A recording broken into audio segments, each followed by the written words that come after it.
Tetaplah bertahan untuk tidak mengeluh meskipun jiwamu bergemuruh di saat ujian tak pernah luruh. Yakinkan bahwa ini adalah perjalanan di saat Allah menjadikan kita jauh lebih tangguh. Assalamualaikum warahmatullahi wabarakatuh. Ahlan wa sahlan di channel Keluarga Bun Ai. Keluarga yang bercita-cita selalu bersama sampai surga. Amin amin ya rabbal alamin. Bersikap tenang saat ujian datang tuh emang susah banget ya teman-teman. Kadang-kadang kita tuh kayak gelisah gemersang gitu ya menghadapi segala ujian Allah yang seolah-olah kok kayak kita doang nih yang paling susah. Kok kayak kita doang gitu yang ujiannya tuh gak berakhir. Nah teman-teman harus yakini bahwa Allah itu sebaik-baiknya hakim. Jadi gak mungkin Allah tuh ngasih ujian cuman sama yang miskin aja, cuman sama yang kaya aja, cuma sama yang sehat aja, cuman sama yang sakit aja. Gak mungkin. Pasti semuanya seperti lorong boros memiliki lorong ujian masing-masing. Nah untuk hari ini ngebahas masalah ujian terbesar gitu ya seorang yang ingin memperbaiki budgetingnya adalah hutang-hutang di masa lalu. Bener gak sih? Kalau ngerasa bener boleh tulis di kolom komentar. Kalau ngerasa gak bener juga boleh kasih saran di kolom komentar dengan bahasa yang baik. Oke, jadi Bunda mau langsung aja ngebahas hari ini gimana sih cara kita tuh menyikapi jika terlanjur banyak hutang di dalam budgeting kita. Oke, langsung kita masuk ke poin pertama, yaitu adalah tenang. Bun Ai sih enak ngomong lah, kita nih yang punya utang banyak, sabar Marimar. Bun Ai juga pernah berhutang, cuma gak diumumin aja di pasar saham, gak ada investor juga soalnya. Canda ya. Jadi balik lagi, munculnya hutang tuh kenapa sih? Karena kita gak tenang. Gak tenang apa? Saat kita belum mampu, saat kita belum punya, kita khawatir gak mendapatkannya sehingga kita berhutang. Contoh misalnya kita gak sanggup beli sesuatu barang karena kita khawatir kalau gak dengan berhutang kita tuh gak bakalan dapat, kita gak tenang, akhirnya apa? Muncul berhutang. Meskipun ada sebagian yang bilang hutang produktif ataupun hutang konsumtif, tapi kali ini Bun Ai lebih berfokus pada hutang konsumtif yang merenggut kebahagiaan atau kebebasan budgeting. Jadi kalau saran dari Bun Ai, selalu tenang dan masukkan ke alam bawah sadar, ini jargon banget di SMC atau Smart Mom Class, bahwa hutang akan selalu lunas selama keinginan kamu mengenal batas. Jadi jangan takut sama hutang. Hutang tuh pasti lunas. Yang kita takutin adalah keinginan kita yang tidak kenal batas. Oke, jadi langsung aja kita masuk ke poin kedua. Agak cepet ya supaya nggak boring teman-teman denger ya. Yang kedua adalah menuliskannya. Jadi biasakan gunakan banyak anggota atau organ tubuh kita untuk belajar. Kalau misalnya kita nonton YouTube, belajar itu cuma dari mata aja dan pendengaran. Kalau kita menuliskan, mata bermain, pendengaran juga kita sambil mengingat-ingat ya kan. Terus tulisan juga kita bermain, organ pikiran juga kita bermain. Nah, jadi dengan menuliskan kita lebih banyak untuk belajarnya gitu loh teman-teman. Nah dengan menuliskan ini kita tuh jadi tahu nanti apakah hutang kita itu benar banyak atau cuman kita merasa banyak, atau kita merasa hutang kita itu sedikit padahal udah menghabiskan hampir 30-40% income kita. Jadi wajib banget ditulisin sehingga kita tahu banyak atau sedikit. Jadi jangan menggunakan rasa tapi menggunakan data ya teman-teman. Nah setelah kita merinci gitu ya, atau setelah kita membuat tulisan tentang hutang kita lihat, pokoknya kita benar-benar fokusin gitu ya pelajari bahwa utang mana sih yang paling beresiko. Nah di sini langkah ketiga yang sangat berpengaruh yaitu adalah fokus, dimana kita ini merinci dan mengevaluasi hutang kita, evaluasi jumlahnya, merinci resikonya. Seperti contoh misalnya kalau hutang perorangan itu kan resikonya dengan harga diri plus kepercayaan. Kita punya utang sama sahabat kita, janji tanggal 20, terus tanggal 22 nggak dibayar, tanggal 28 nggak dibayar. Itu kan resikonya lebih kemana? Kepercayaan. Selain kepercayaan, kita juga memiliki resiko teman kita kalau ternyata butuh banget membuka peluang hutang dia jauh lebih besar lagi teman-teman. Oke, selain hutang perorangan, misalnya hutang apa lagi? Hutang online. Nah, kalau online data kita lah yang menjadi agunan terhebat. Di mana debt kolektornya adalah teman-teman kita sendiri, bukannya orang lain. Ya kan, data kita dihack, terus teman-teman kita itu disebar untuk bantu nagih. Itu kan lebih parah dibanding hutang pakai agunan. Aduh.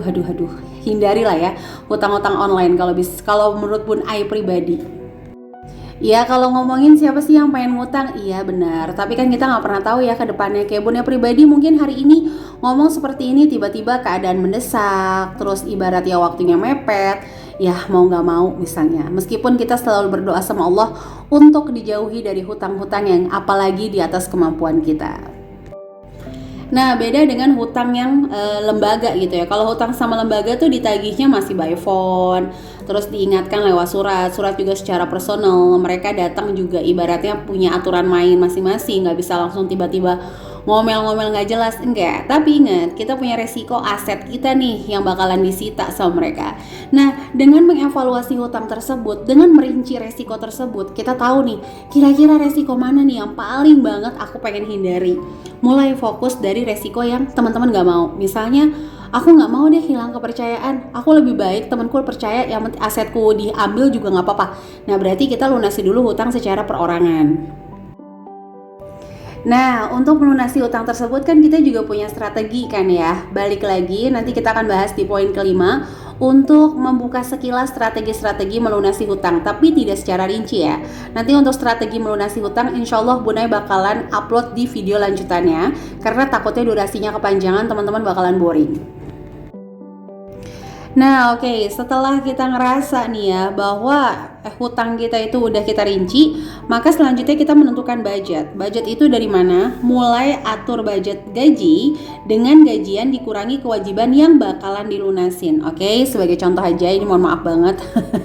Tangannya mondar-mandir udah kayak setrikaan ya.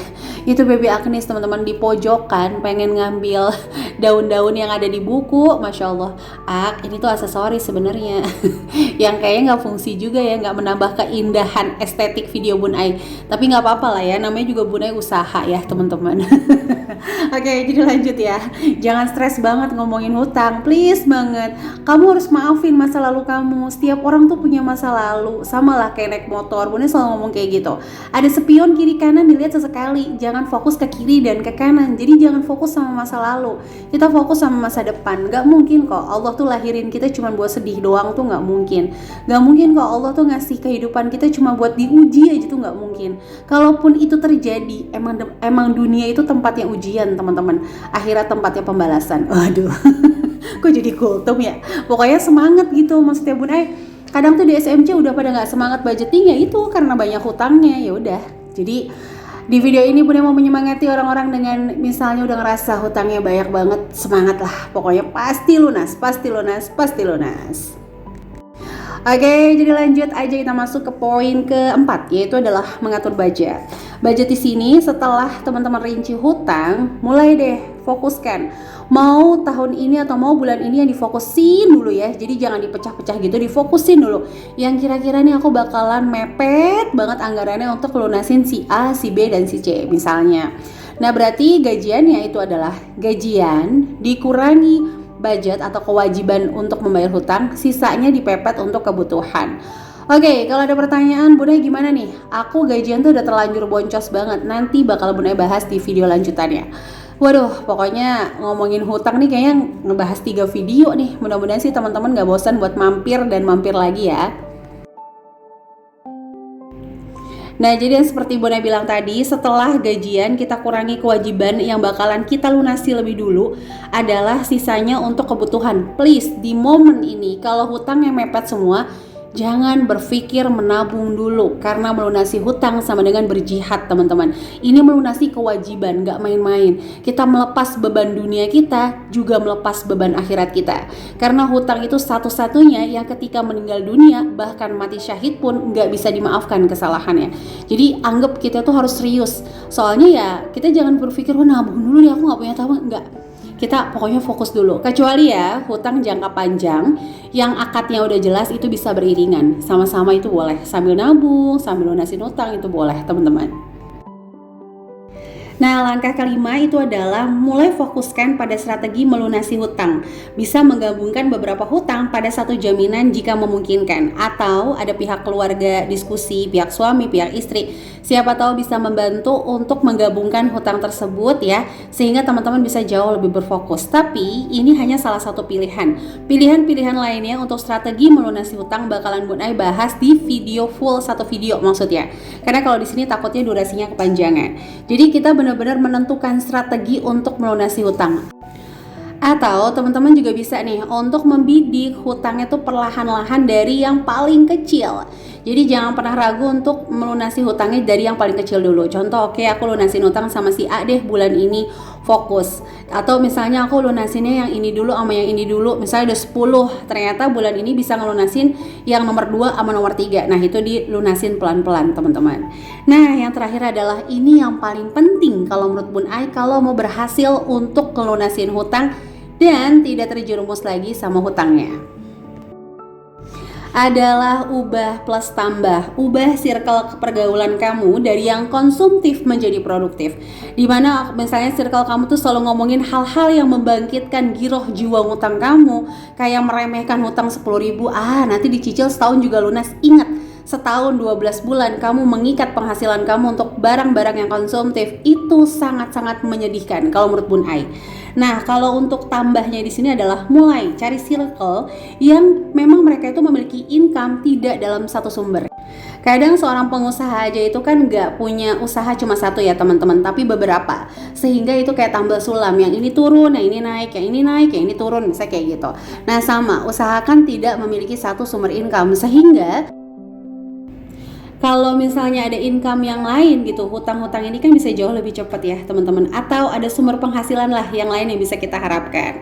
Nah, satu itu. Yang kedua, ibaratnya rumah tangga itu meja, income itu adalah kaki mejanya. Semakin banyak sumber income, semakin kuat untuk menahan si rumah tangga tersebut. Ya ibaratnya yang di atas meja adalah tanggung jawab di dalam keluarga tersebut, baik anak-anak, liburan, apapun orang tua, mertua, nah di atas mejanya. Sehingga kalau punya income yang lebih dari satu, otomatis mejanya akan jauh lebih kuat lagi. Jadi jangan pernah ragu untuk menambah income kamu, dan selalu ingat, nambah income gak usah muluk-muluk yang besar-besar dulu, no. Yang kecil-kecil lakukan secara konsisten. Ketika Allah kasih persetujuan, siap-siap kamu bakalan nuai keberhasilan. Oke, jadi itu aja bisa Bunda sharing untuk hari ini. Terima kasih sekali lagi yang sudah menyaksikan video ini dari awal sampai akhir. Sampai jumpa lagi video tentang hutang lainnya. Kurang lebihnya mohon maaf. Wassalamualaikum warahmatullahi wabarakatuh.